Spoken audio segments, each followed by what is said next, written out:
So, to kick things off, we are Brent and April, and welcome to Pickleball Partner, the podcast. Yeah, welcome in everyone. We have a really great deep dive planned for you today. We really do. We are breaking down the 10 largest pickleball tournaments happening in May 2026. Right, and that's specifically based on player registration numbers going in chronological order. Exactly. And just a quick housekeeping note for you, all of this information can actually be found over at pickleballtournaments.com. Yeah, which is super helpful because, well, while the specific registration deadlines aren't published for these events, the dates are coming up incredibly fast. They really are. So, jump in now if you want to play. Definitely. But what really stands out today isn't just the dates, it's the money. Oh, the stark contrast in registration costs is wild. We are looking at local community events versus these major national showdowns. Right, the landscape is just totally shifting right now. Yeah. So let's start with the late April kickoffs. We have the absolute behemoth of the list, which is the Veolia Atlanta Pickleball Championships. Down in Peachtree Corners, Georgia. Right. That's running from April 27th to May 3rd. And they have a massive 1,498 players registered. Wow, that is huge. It is. But it comes with a premium price tag of $115. Which is pretty steep, especially when you chronologically move to the regional challengers, like the Dinko de Mayo events. Yes, exactly. Like the one in Long Beach, Washington, from April 29th to May 3rd. They have 139 players, but it's only $60. Such a huge difference. And there's another Dinko de Mayo event in Fenton, Missouri. Oh, right, from April 30th to May 3rd, drawing 339 players. And that one is just $50. $50? I mean, that's less than half the Atlanta costs. It really makes you think, It's kind of like buying a premium arena concert ticket versus going to a $50 local indie club show. That is actually a perfect way to put it. Thanks. But I have to ask, does the player experience at these national events actually justify double the price? Or is it just like brand markup? Well, it's mostly the national infrastructure driving up the overhead. Oh, really? Yeah, you're paying for standardized professional courts, certified refs, and live streaming setups that local events just don't have to build from scratch. Okay, that makes sense.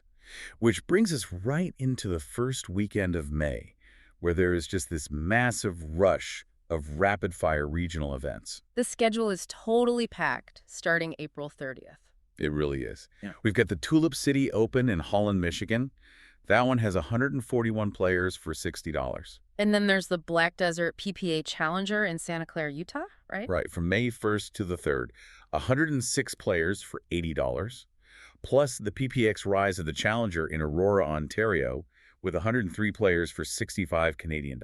And don't forget the CT Masters Games in Rocky Hill, Connecticut. Oh, yeah, 210 players at $65. And Fever in the Zoo in Kalamazoo, Michigan, 99 players, also for $65.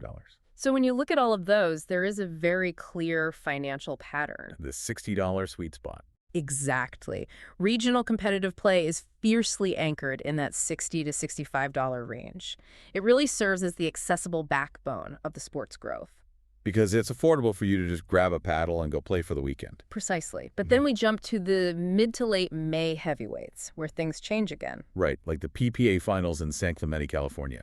From May 4th to the 10th, they boast 856 players. And the cost jumps right back up to $105. Yeah, which fits that massive national overhead you mentioned earlier. But I have a glaring discrepancy I need to push back on. Okay, let's hear it. The late month premium event. MLP Dallas in Carrollton, Texas, from May 22nd to the 25th. Ah, yes. Minor League Pickleball. It is the most expensive event on our entire list at $120. Yet it only has 119 players compared to San Clemente's 800. Right. It's a fraction of the size. So why is a smaller minor league event charging the absolute highest premium? Well, it's because it's a highly curated, team-based format. You aren't just playing a massive open bracket. Oh, I see. So it's less of a huge city marathon and more of an exclusive boutique fitness class. Exactly. The player pool is intentionally capped low to maintain that specific team atmosphere. So you're splitting the brand experience and facility costs among way fewer people. Which naturally spikes the overhead per player. That totally makes sense. It does, but it leaves you with a really provocative question to mull over. As these minor league branded events start charging top-tier premium prices, will it eventually alienate the everyday recreational player? That is a great point. Or, is this simply the new economic standard for competitive play? Definitely something for everyone to think about next time they register. Absolutely. Well, thank you for listening to Pickleball Partner, the podcast, and we look forward to the next tournament episode.